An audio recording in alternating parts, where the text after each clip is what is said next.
Hello guys, mapagpalang araw po sa inyong lahat. Gagawa naman tayo ng battery charger. So ang gagamitin pala natin transformer ay transformer ng oven. So dito ay mag-winding lang tayo ng 16 turns. Bali 6 meter pala yung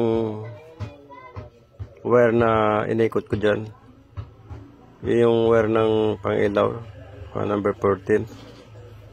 So try lang natin kung pwede siya sa battery charger. So dito yung maglalagay na tayo ng cord ng 220. So may input na dyan nakalagay.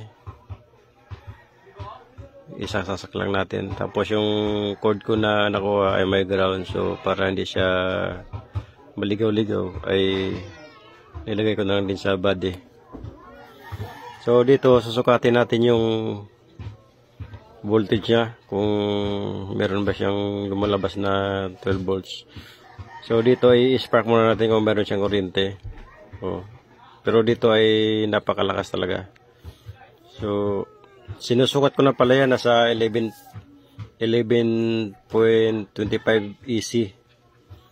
So dito ay hindi ko na napakita sa inyo, nilagay ko na lang siya ng bridge diode, tapos capacitor, tapos yun na yung yung 12 volts.